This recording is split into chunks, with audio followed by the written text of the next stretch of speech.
بسم اللہ الرحمن الرحیم۔ معزز و محترم سامعین و ناظرین، نبی پاک صلی اللہ تعالیٰ علیہ وبارک وسلم نے ماہ رمضان مبارک کی آمد سے قبل ایک خطبہ ارشاد فرمایا، جس کو حضرت سلمان فارسی رضی اللہ تعالیٰ عنہ نے روایت کیا ہے۔ مشکات المصابیح کے اندر یہ طویل روایت موجود ہے۔ آئیں نبی پاک صلی اللہ تعالیٰ علیہ وبارک وسلم کا ماہ رمضان مبارک کے حوالے سے دیا گیا خطبہ سماعت کرتے ہیں۔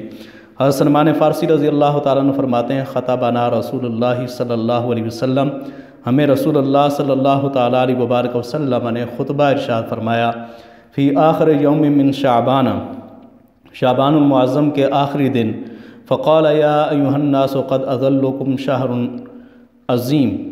تو نبی پاک صلی اللہ تعالیٰ علیہ وبارک وسلم نے فرمایا، اے لوگو، تمہارے اوپر عظمتوں والا مہینہ سایہ فگن ہو رہا ہے۔ شہر مبارکن، یہ برکتوں والا مہینہ ہے۔ شہر فیہ لیلۃ خیر من الف شہر، اس ماہ مبارک کے اندر ایک رات ایسی ہے جو 1000 مہینوں سے افضل ہے۔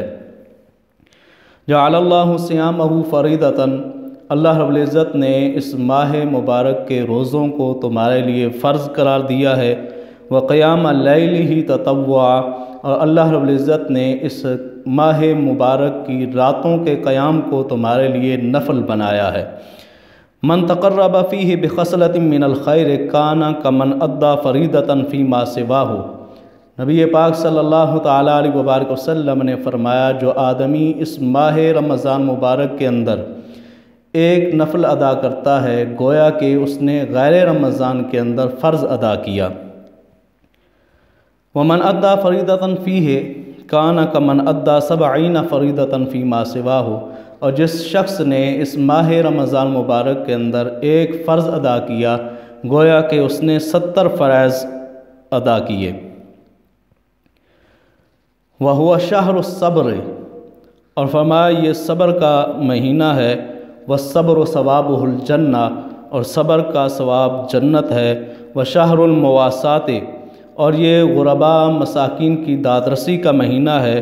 وشہر یزاد فیہ رزق المؤمن، یہ وہ مہینہ ہے جس میں مومن کے رزق کے اندر اضافہ کر دیا جاتا ہے۔ من فطر فیہ صائما کان لہ مغفرۃ لذنوبہ، اور آقا علیہ الصلوۃ والسلام نے فرمایا، جو آدمی اس ماہ مبارک کے اندر کسی روزہ دار کو روزہ افطار کراتا ہے تو وہ اس کی گناہوں کی بخشش کا ذریعہ بن جاتا ہے۔ وعتق رقبتہ من النار، اور اس کو جہنم سے چھٹکارا مل جاتا ہے۔ وکان لہ مثل اجرہ من غیر ان ینتقص من اجرہ شیء، اور آقا علیہ الصلوۃ والسلام نے فرمایا، جو آدمی کسی کے پاس روزہ افطار کرتا ہے، روزہ افطار کرانے والے کو بھی اتنا ہی ثواب ملتا ہے جتنا روزہ افطار کرنے والے کو، اور روزہ افطار کرنے والے کے ثواب میں کسی قسم کی کوئی کمی نہیں کی جاتی۔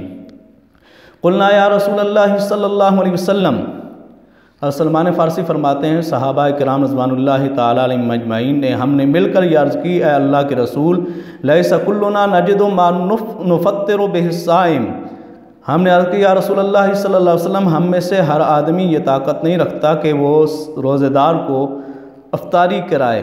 فقال رسول اللہ صلی اللہ علیہ وسلم، تو آقا علیہ الصلوۃ والسلام نے ارشاد فرمایا، یؤتی اللہ ھذا الثواب، اللہ رب العزت اسے بھی یہ ثواب عطا فرمائے گا۔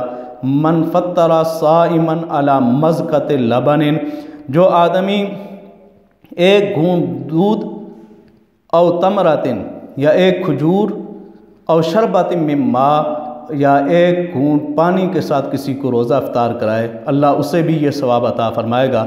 ومن اشبع صائما، اور جو کسی روزہ دار کو پیٹ بھر کے کھلائے گا، اس کا پیٹ بھر دے گا، سقا اللہ من حوضی، تو اللہ رب العزت اسے میں محمد مصطفیٰ کے حوض کوثر سے پلائے گا، شربتاً، ایسا شربت، لا یظمأ، کہ وہ پھر کبھی پیاسا نہیں ہوگا، حتی یدخل الجنۃ، یہاں تک کہ وہ جنت میں داخل ہوگا۔ وہو شہر اولہ رحمۃ، آقا علیہ الصلوۃ والسلام نے فرمایا، یہ وہ عظمتوں والا مہینہ ہے جس کا پہلا عشرہ رحمت ہے، وَأَوْسَطُهُ مَغْفِرَةٌ، اور اس کا درمیانہ عشرہ وہ مغفرت کا ہے، وَآخِرُهُ عِتْقٌ مِّنَ النَّارِ، اور آخری عشرہ وہ جہنم سے چھٹکارے کا ہے۔ وَمَنْ خَفَّفَ عَمَّ مُلُوكِهِ، اور جو آدمی اپنے ماتحتوں پر تخفیف کرتا ہے، ان سے کم کام لیتا ہے، غفر اللہ لہ واعتقہ من النار، اللہ رب العزت اسے بخش بھی دے گا اور اس کو جہنم سے چھٹکارا عطا فرمائے گا۔ تو یہ نبی پاک صلی اللہ تعالیٰ علیہ وبارک وسلم کا خطبہ مبارک تھا، جو آقا علیہ الصلاۃ والسلام نے شعبان المعظم کے آخری دن صحابہ کرام رضوان اللہ تعالیٰ علیہ مجمعین کو دیا۔ اللہ رب العزت ہمیں اس ماہ مبارک کے فیوز و برکات کو سمیٹنے کی توفیق عطا فرمائے۔